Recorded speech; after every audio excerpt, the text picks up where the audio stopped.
The simple observation is that governments don't unravel in explosions, they decay through fissures. It's a sort of gentle erosion.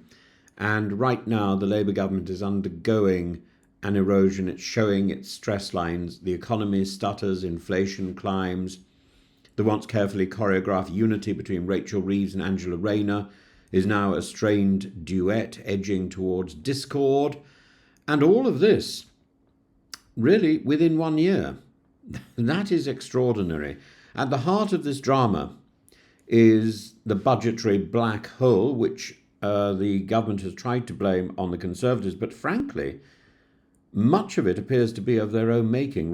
Rachel Reeves, the self-styled Iron Lady of Leeds, has tethered herself to stringent fiscal rules, no day-to-day borrowing, falling debt, and economic prudence etched into granite. Yet, when inflation rose to 3.5%, wages failed to keep up and the cost of living soared, the public was left wondering if this iron discipline was simply economic austerity dressed in red.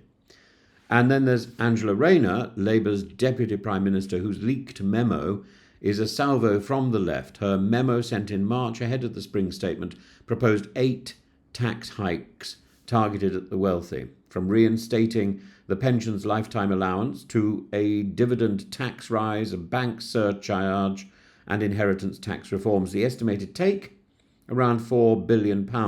But Reeves dismissed it. Why? Because she fears that every modern chancellor fears the markets. Her headroom vanished as growth faltered and Donald Trump's return rattled international trade. In Reeves' mind, the only path to credibility was through deeper spending cuts, not tax hikes.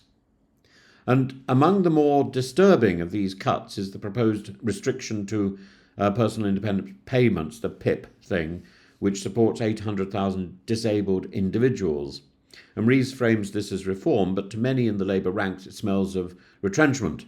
42 backbench MPs have already cried foul. Others are writing letters warning it is the most brutal assault on welfare since the Osborne years, and rightly so.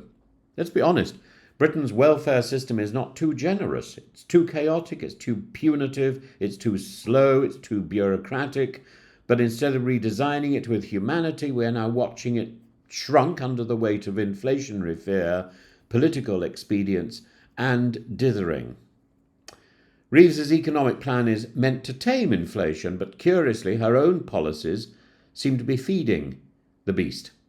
Employer national insurance contributions have risen. The minimum wage has increased by 6.7%. Energy bills are up 6.4%. Water bills have soared to 47%. Council tax, road tax, broadband, all up.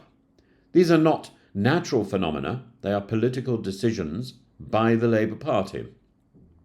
And the British Rail Consortium warns that businesses, especially in hospitality and retail, are now forced to pass on these costs. That the costs which keep rising. This keeps prices high. And as prices climb, so do pay demands, driving a feedback loop which perversely the Chancellor claims to be breaking. Even the Bank of England is wobbling. Hugh Pill, its chief economist, warns that the pace of rate cuts may have been too fast. Interest rates may now stay at 4.25% or even rise, putting even more pressure on mortgage holders and renters alike. Now, let us pan out.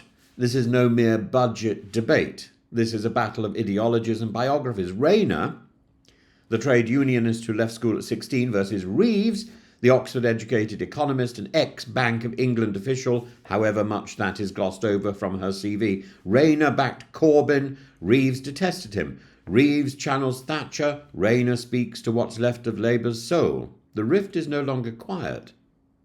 The Employment Rights Bill, the housing target, even the winter fuel allowance cuts, all battlegrounds for these two.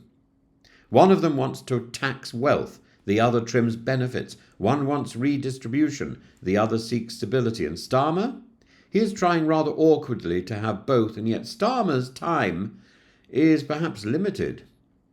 And one of these two, Reeves or Rayner, may have their eye on the top job. So cabinet unity is a mirage. Rayner has had to eat a lot of excrement, as one ally apparently put it. Now she's pushing back, and the leaks, Well, they're not accidents, they're warnings. So what are we left with?